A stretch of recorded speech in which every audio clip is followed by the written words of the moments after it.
meeshan waxay ka kooban tahay 27 dukaan dukaan markaan leeyahay xafiis baa laga dhigan karaa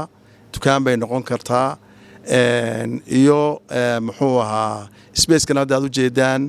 oo ah grocery-gii waa intan hadda aad aragtaan waa grocery-gii maqaaxidii oo gaara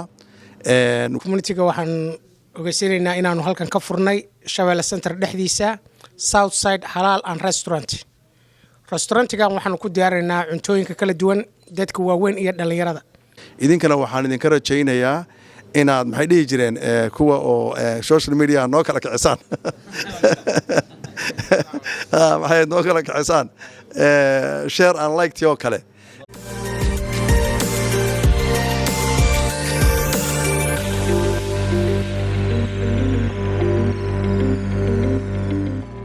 bismillaahi raxmaani raxiim waxaan joognaa maanta xafladii lagu furayey moolka Shabeelle insha Allah taala culimadiinkii iyo community-gii baa meeshan jooga marka insha Allah taala sifo aniguna xiriiriya noqonaya sifaan u daadihino waxaan ku soo dhaweynaya marka hore in aayadaha quraanka ku furno shakhsiyad a'uudu billahi minash shaytaanir rajiim لو أنزلنا هذا القرآن على جبل لرأيته خاشعا متصدعا من خشية الله وتلك الأمثال نضربها للناس لعلهم يتفكرون هو الله الذي لا إله إلا هو عالم الغيب والشهادة هو الرحمن الرحيم هو الله الذي لا إله إلا هو الملك القدوس السلام المؤمن المهيمن العزيز الجبار المتكبر سبحان الله عما يشركون هو الله الخالق البارئ المصور له الأسماء الحسنى يسبح له ما في السماوات والأرض وهو العزيز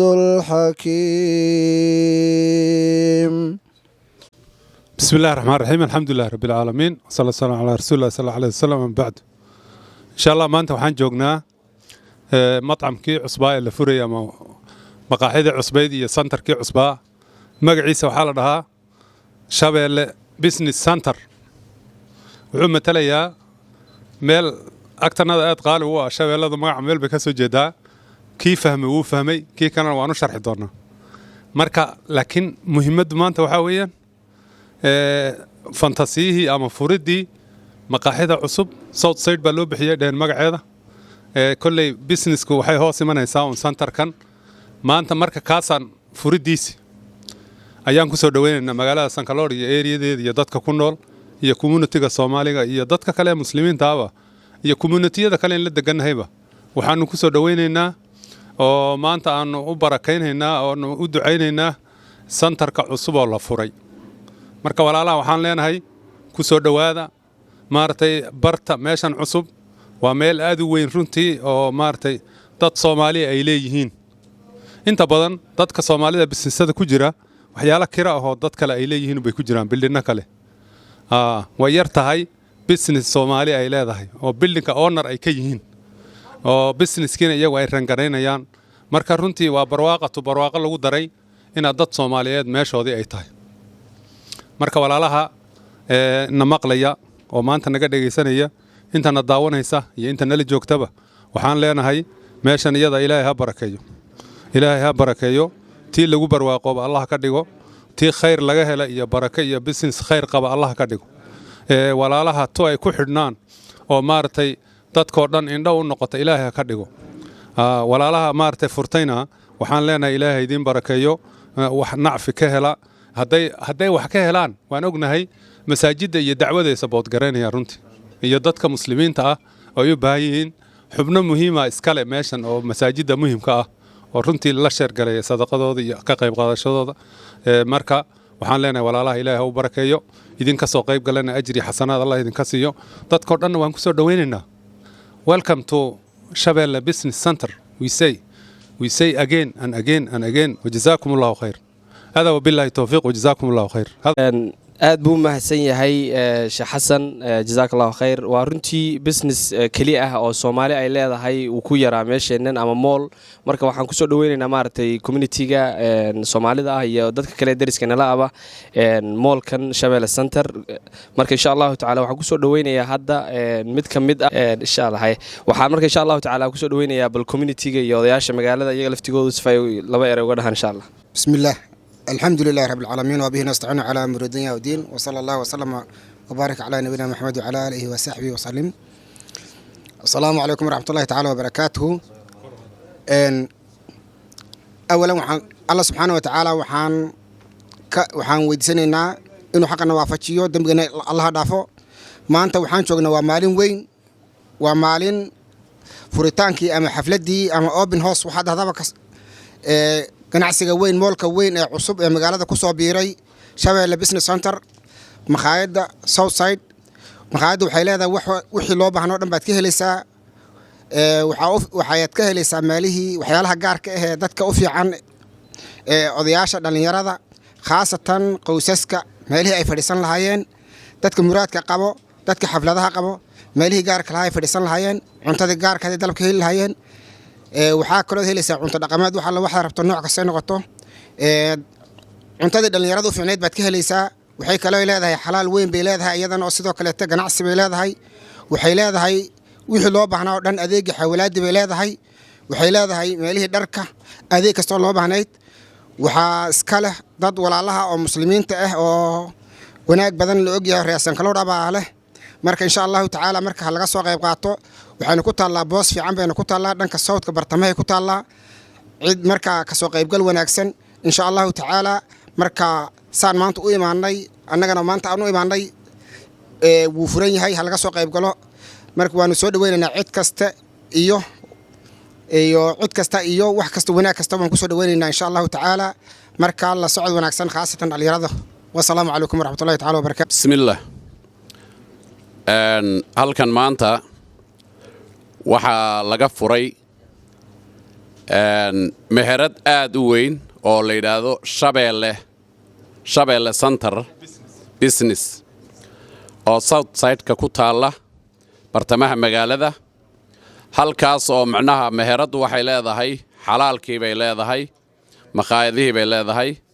waxay leedahay meeshii dharka lagu iibinayay waxay leedahay xawaaladii bay leedahay waxay leedahay wax kasta oo macnaha maaragtay bulshadu ay u baahan tahay annaga oo macnaha odayaashii magaalada ah maanta ayaana lagu marti qaaday halkan si wanaagsan baanan ugu ducaynay waxaan u sheegaynaa dadka ku nool Minnesota dhammaan macnaha Minnesota oo dhan in ay ku soo dhawaadaan meeshan oo owner ay ka yihiin dad Soomaali ah xubno muhiim ah oo community-ga qaali ku ah ay ka yihiin owner mall aan leenahay oo Shabelle mall la yiraahdo ah loo baahnaa xilli loo baahan yahay oo ku fiican la furay aad iyo aad baan ugu faraxsanahay wax kasta oo horumar aan macnaha talaabo meelaan kiraysanno baan niqiinay meelaan inagu leenahay oo wax walba ka dhex sameeyay bacadlayaasha ka dhex sameeysan yihiin wax walba aad ka adeegan karto oo aan inagu leenahay weeyaan aad iyo aadna qaali noogu ah waxaan macnaha dadkoo dhan ugu baaqaynaa in ay halkan welcome Shabelle Business Center ayaan leenahay anigoo Ibrahim Dheera maanta ka hadlay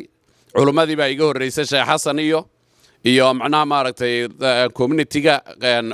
odayaal matalaya aad iyo aad baan ugu mahadsanyahay wassalaamu calaykum waraxmatullaahi wabarakaatu. aad baad u mahadsan tahay haddana waxaan ku soo dhaweynaynaa insha Allah taala Sheekh Axmed Nuur suusna kelmadayn noo dhaho hadii la yiraahdo. bismillaahir rahmaanir rahiim. awalan ilaahay subxaanahu wa tacaala waxaan weydiisanaynaa businesska la furay Shabelle Center Business inuu ka dhigo meel barakaysan ay noqoto tijaaro lan tabuur ah oo aan maaragtay lagu khasaarin ilaahi subxaanahu watacaala mulkiilayaasha iyo dadka akhyaarta runtii dad sidii horeba loo sheegay dadkii magaalada ugu akhyaarsanaa ah rag maaragtay runtii aanu ku ognahay khayr iyo salaax iyo wanaag iyo inay bulshada waxyaabo badan ay u qabtaan ayaa isugu tagay meesha tan marka insha Allah tacaala ilaahi subxaanahu watacaala waxaan weydiinaa inuu u barakeeyo businesskoodaasna uu ka dhigo macnaha mid aflaxa oo maaragtay fatxi iyo dhaqaalo badan laga helo intaa kadib waxaan koodhan lahaa uun dadka kale ee bulshada ah ee ku nool magaalada St Cloud inay maaragtay ay businesska ka faa'iideeyaan oo meeshaas cusub ee la furay meel aynu leenahay ah sidii horeba dad badan ay uga dhawaajiyeen meelo runtii dad yow kale ay leeyihiin oo markaad saa ugu sii fiirsatana laga yaabo maaragtay adeeg fiican oo sidii loo baahnaa inaan laga helin baa inta badan lagu tiirsan yahay laakiin meelaha noocan oo kala runtii waxa loo baahan yahay in garab istaag badan loo sameeyo aan ka faa'iideysano oo dhammaan maaragtay waxyaabaha adeegga ah sidii la sheegay laga wada helayo in maaragtay laga faa'iideysto oo maaragtay lala mucaamilo ayaa loo baahan yahay insha Allah tacaala waxaan weydiisanaa ilaahi subxaanahu watacaala mar labaad inuu u barakeeyo meeshaasna ay noqoto meel maaragtay lagu aflaxo barakaysan oo maaragtay ilaahi subxaanahu watacaala khayr badan u dhax yeelo ayaan ila weydiisanaa jazaakum Allah khayr assalamu alaykum warahmatullahi wabarakatuh bismillahir rahmaanir rahiim allahumma salli ala muhammad businesska cusub ee la furay central muxuu ahaa business Shabeelle central business Allah barakeeyo wixii ducaa iyo wixii hadala waa la dhameeyay wixii xayeysiin wixii xusheega waa la dhameeyay laakiin inaga ahaan qowmiyad ahaan Soomaaliland community ahaan waxaynu aad aqoon ugu leenahay xagga ganacsiga iyo meherada business in la furo waxaan bulshada St Cloud ku nool kula talin lahaa business ka qarsoon baa jira businesskaas waxa weeyaan in school ay Soomaali leedahay la samaysto schoolkaas oo luqadeena aan ku barano diinteena aan ku samaysano academic iyo wixii dawladdu in laga baahay sharciga Mareykanka aan ku oofino ay caruurtan badbaado inoo noqoto bal in laga fikraa haboon waxa kale oo ku darsan lahaa magaca Shabeelle waa gobol ka mid ah kilka shanaad magaalada Jigjiga ee magaalada madaxa ahayd in laga dhigaa in la qurux badnaan lahayd intaasna waa kaftan hadii dul laga fikriyo hadii lagu deema marka insha Allah intaas waa kaftan businesska Allah inoo barakeeyo laakiin isha iskuulka inaga banaane ragga wax yar gacanta ku hayo intaas kaashataan oo shirka noqotaan iskuul ayn inagu leenahay sidii loo sameyn lahaa oo weyn loo fikiro oo caruurteena ku badbaadsano assalamu alaykum warahmatullahi wabarakatuh aad waa mahadsantihiin dhamaan hadda waxaan ku soo dhaweynayaa centerku Shabeelle Mall wuxuu ka qaybsan yahay qaybo office ah lacag diridii maqaayadii iyo grocery-gii waxaan hadda ku soo dhaweynayaa mid ka mid ah milkiilaha grocery-ga iyo restaurant-ka Shabeelle laga furayo Ahmed soo dhaw insha Allah taala Assalamu alaykum warahmatullahi wabarakatuh community-ga waxaan ogeysiinaynaa inaanu halkan ka furnay Shabeelle Center dhexdiisa Southside Halal and Restaurant-gan waxaan ku diyaarinaynaa cuntooyinka kala duwan dadka waaweyn iyo dhalinyarada 35 iyo wixii ka yar cuntooyinkooda dhan waan haynaa hadday hamburger tahay hadday sandwich tahay hadday tahay burritoyin iyo hadday tahay macmacaan dessert wala intaba waa service garanaynaa marka dadka waaweyn cuntooyinka waan haynaa Soomaalida cuntadeeda waan haynaa American foodna waan samaynaynaa insha Allah marka waxaan leenahay ku soo dhawaada insha Allah dukaankuna waa dukaan cusub asagana hadda waan qaadanaa uu noo furan yahay marka from maanta wixii ka dambeeya adeegiisa maqaaxida iyo dukaankaba waa ku soo dhawaanaysaan waxaanu furannahayna from 7 o'clock to 11 p.m. 7 to 11 p.m. marka full service labadaba mustaqbalkan waxaan ku dari doonaa delivery maqaaxidu waxay leedahay iyada maaragtay iyada delivery way leedahay maaragtay online orderna way leedahay waa laga samaysan karaa dukaankana insha Allah dukaanka ugu horeeyay Soomaali leedahay online service bixiyaan noqon doona insha Allah asagana marka ku soo dhawaada assalamu alaykum warahmatullahi wabarakatuh bismillah alhamdulillah rabbil alamin thumma salatu wassalamu ala ashrafil mursalin wa ba'd إن شاء الله تعالى business كان أنت لديه كريب علماء iyo waxgaradkii iyo community-gii dhamaan intii ugu horeysay baa sheegtay wax badan oo ku daraya ma jiro in sha Allah ta'ala business kan waan u ducaynaynaa runtii waa halka center on u maleynaya inay Soomaali ay owner ka yihiin oo wax walbana laga helayo oo mall dhameystiran oo wax walba laga helayo runtii ama ha noqoto xawaalad ama ha noqoto maqaaxi ama ha noqoto grocerygii ama ha noqdo dukaamadii kale wax walba laga helayo oo santara oo Soomaali ay si mulkiile ay u leeyihiin weeye dhulkii iyo wixii ku dhex jirayba marka waxaan ugu baaqayaa insha Allah taala dad badan oo waxaa jira anaga ah oo businessya leh sida daykeero leh mataqaana u baahan cuntooyinka meel ay ka qaataan marka runtii waxaan leeyahay dadkaas oo businessleyda oo daykeerada leh hadda maqaaxidii oo sida hadda mulkiiliin iga horeeyay uu hadlayayba cunto walba lagu diyaarinayo oo cuntadii American foodkii iyo tii Soomaalida lagu diyaarinayo marka inaad insha Allah taala businesskan inay la imaado cuntadii laga qaato yaan insha Allah taala anigu ku daraya biidnillaahi kariim ilaahina ha barakeeyo businesskaas insha Allah taala kii lagu aflaxay ee lagu liibaalana Allah ka dhigo hada wabillahi tawfiiq wasalaamu calaykum waraxmatullaahi taala wabarakaatuh okay milkiilaha waxaan hadda ku soo dhaweynayaa insha Allah taala milkiilaha Shabeelle business center Cabdullaahi Shide بسم الله الرحمن الرحيم waxaan dhammaan u mahadcelinayaa dadka ka soo qayb galay xafladan maanta Shabeelle Business Center waqtigooda soo huray timekoodana siiyay noo taagan aad baan ugu mahadcelinayaa waxaan kaloo u mahadcelinayaa kuwa daawan doona insha Allah bimillaahi kariim ka soo qayb gali doona customerkeeda iyo dhismaheedaba Shabeelle Business Center wuxuu dhismihiisu socday 2 sano 2023 ayuu gacantayga soo galay 24 iyo 25 oo hadda ayuu dhismihiisu intaa socday kulley waad garanaysaan hawsha uu leeyahay waxaan u malaynayaa waa ma sha Allah businesska labaad oo buildingka ay leeyihiin Soomaalida Sankaloud kuwa badan oo kalena waan rajaynayaa maaha asaga keligii ku kala jira oo business kala jira oo asna buildina oo nin saaxiibka leeyahay meeshan waxay ka kooban tahay 7 dukaan dukaan markaan leeyahay xafiis baa laga dhigan karaa dukaan bay noqon kartaa iyo muxuu ahaa space kan hadda aad u jeedaan oo ah grocery-gi waa inta hadda aad aragtaan waa grocery-gi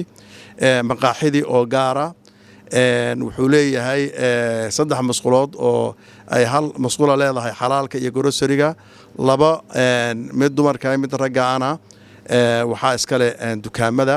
wuxuu leeyahay masaajid yar oo mawlac ah masaajid lama dhihi karo oo ilaa 15 qof qiyaastii ku tukan karto ayuu leeyahay marka waan u dhameystiray wax kasta oo service oo dadku ay qabsan lahaayeen idinkana waxaan idinka rajaynayaa inaad maxay dhihi jireen kuwa oo social media noo kala kicisaan maxay noo kala kicisaan share and like tii oo kale inaad noo imaataan oo wax naga gadataan dad badan oo inaga ka shaqayn doona hadda waxaan u malaynayaa ilaa 12 qof baa ka shaqaynaya inta dukaamada leh ayagu wuxuu shaqaynaya laakiin xalaalka iyo maqaaxida shaqaalahooda waa ilaa 12 qof waa inaga community-geena oo wax wanaago inagana soo galahaya waxaan anaguna ka rajaynayaa kuwii Ilaahay ku ceebtiro oo Ilaahay ugu dhawaada oo masaajidada ku caawiya oo community-ga ku caawiya oo wixii ay ka helaan aakhiro aan macnaha muxuu ahay dambi kala kulmin ajri iyo xasanaad Ilaahay inuu naga dhigo oo sadaqaysta oo ummadda waxtara kuwii Ilaahay garansiiyay inuu Ilaahay naga dhigaan rajaynaynaa anigu waxaan leeyahay buildingka sidoo uu sheegay ninkii hore xalaalka iyo maqaaxida niman kale hadda nin kale maanta galaas buu ku jiraa oo jaamacadda ayuu ku jiraa marka aad iyo aad baan idin salaamaya waan idin soo dhaweynaya gaar ahaan culimada masaajidka aad baan idinku mahadcelinayaa waxa weeyaan kulli labadii masaajid ee ugu waaweynaaba way joogaan iyo runtii 3 masaajid baan u malaynayaa meesha inay ka soo qayb galeen waxa weeyaan meeshan waa meeshii u soo duceeya insha Allah bimillaahi kariin wixii tabarucada masaajidda maadada inuu dhisan yihiin wixii tabarucada nooga baahataan diyaar baan u nahay insha Allah bimillaahi kariim aad baan idin salaamaya assalaamu calaykum